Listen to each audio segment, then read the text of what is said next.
Get ready, Guardians! As we process current events leading into the Destiny 2 Lightfall expansion, we're diving deep, uncovering the lore and motives of the youngest and mightiest of the Hive gods, Xivu Arath. From Zero to Hive Hero, aka their god of war, this character's journey is one for the ages. So, grab your ghost and let's jump right in. Born on a gas giant, Fundament, Zero was the youngest of three sisters and daughter of the Osmium King. She was a member of the Krill, a proto-Hive species determined to make their mark on the universe. Zero was a daredevil, constantly pushing herself to new heights and always striving to be a warrior like her father's knights.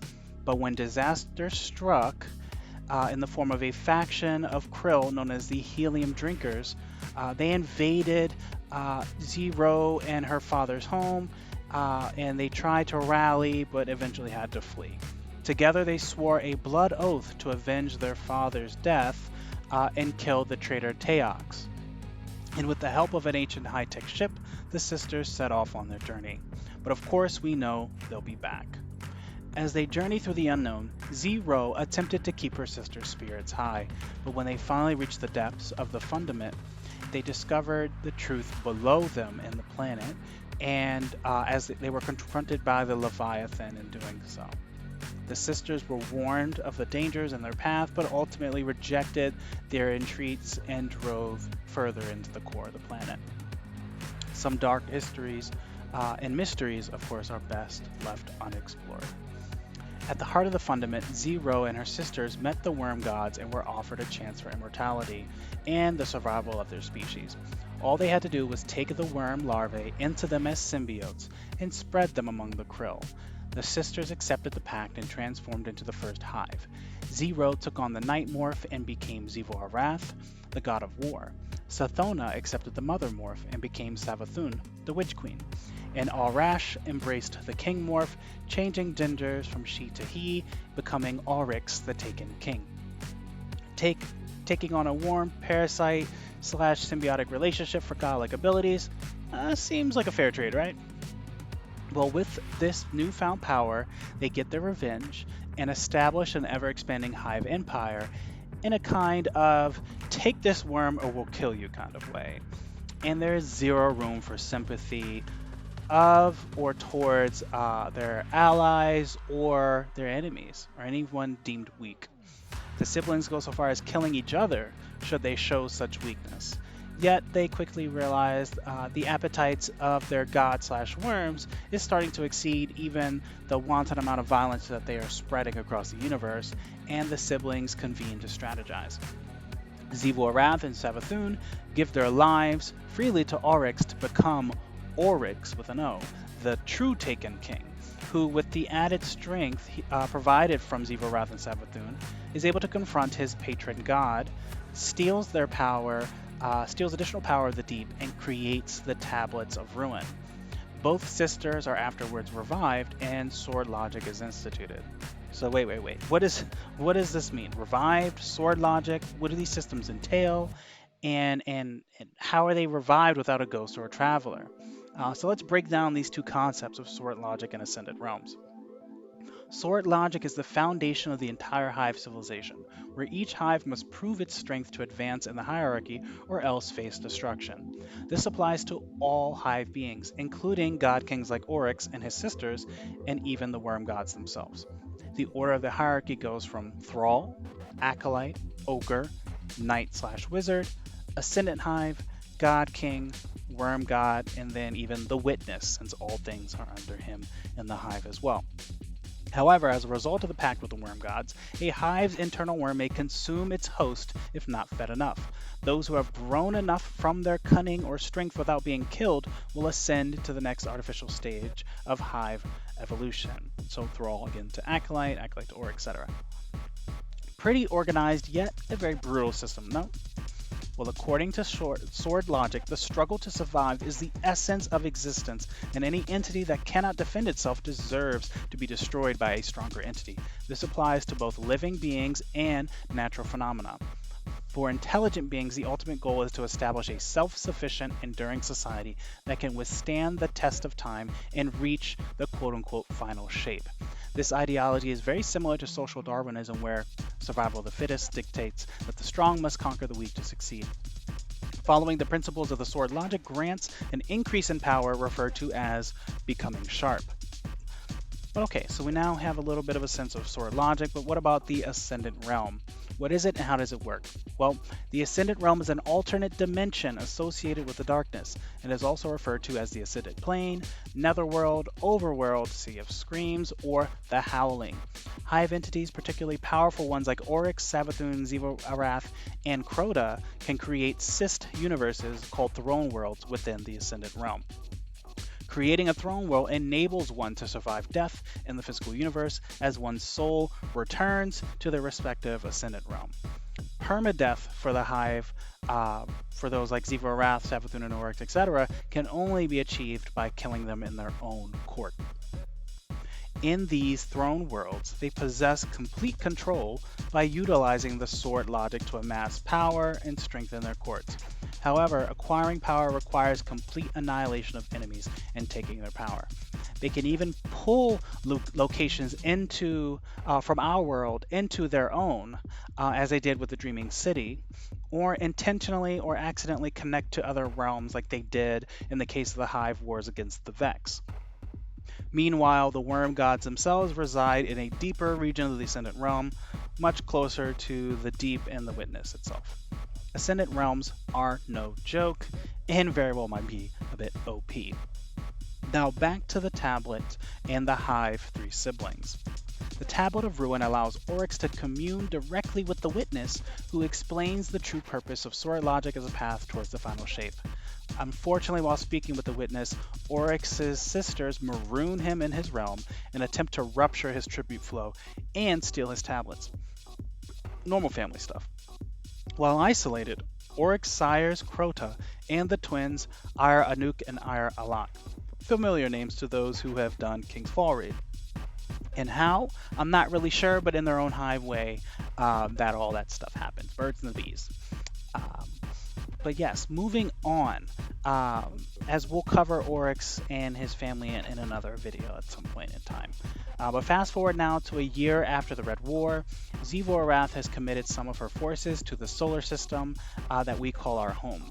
And from the escape of Magor, spawn of Xivu, and the Prison of Elders, to the invasion of the Dreaming City and the pillaging of Awoken relics, Xivu Arath is making her presence truly known in our very own system and finds special interest in conquering the Cabal. You gotta throw your weight around her a little, right? And let them know you're no punk out here, even if you're the new kid, quote unquote, on the block. So a quote from Xivu Arath says, "My home is war, my voice is a battle song. For as long as you've been worshipping war, you've been worshipping me. I've come to claim my tribute, it's long overdue." And this is Xivu Arath to the Cabal of Torbatol. The Hive God of War claims a throne on the Cabal world, and her sister Savathun had been secretly working in her name, corrupting the Evocate General Umanarath into becoming a worshipper of Xivu Arath. But when Keitel, the Princess Imperial, killed Umanarath during a Hive ritual, Xivu Arath's armada of war moons and Hive armies invaded Torbatol. This is kind of a good news, bad news situation, and a strategy we see Xivu Arath attempt to utilize later against Earth and the Guardians. Very checkmate scenario, win or lose. Xivu Arath, another quote, she says, "I am the war you crave. I'm eternal. I leave a legacy in blood. When you draw blades, you draw me. You cannot resist me without invoking my banner.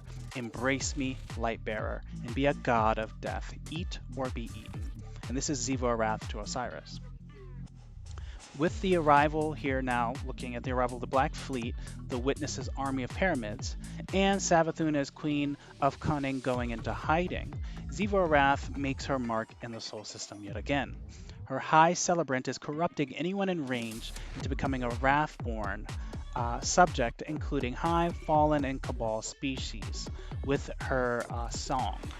And we see a little bit of that in the current season of Seraph as well.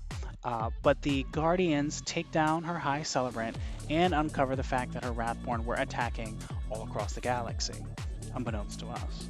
The Cabal are under siege, leading the newly crowned Empress Keitel to form an alliance with the Last City to stand against the Hive God of War. And, we think this is a pretty solid alliance, no? And now Xivu Arath hunting her sister Savathun at the request of a higher power that we know is the Witness, due to Savathun wanting to use the light and doing things her own way. Savathun hides, taking on Osiris's form to hide from Xivu Arath at the Witness, but the God of War's efforts to capture her sister distorts the Ascendant Plane. This leads to Xivu Arath capturing Marasov's Techeuns, but they too are saved by us, the Guardians. We're pretty consistent across the board here, huh? And to save her people and the Dreaming City, Marasov makes a deal with Savathun. In exchange for removing the worm from her being, Savathun would release Osiris. The Guardians also secured a Woken artifact and saved Marasov's Techeuns, preventing Xivu Arath from corrupting the Ascendant Plane further. Good deal all around. Despite Xivu Arath's efforts, including sending Kelgaroth, Crudix, Kolx, and even her champion, the Guardians defeat her horde and prevent her from capturing Savathun during the exorcism ritual in the Ritual Spire.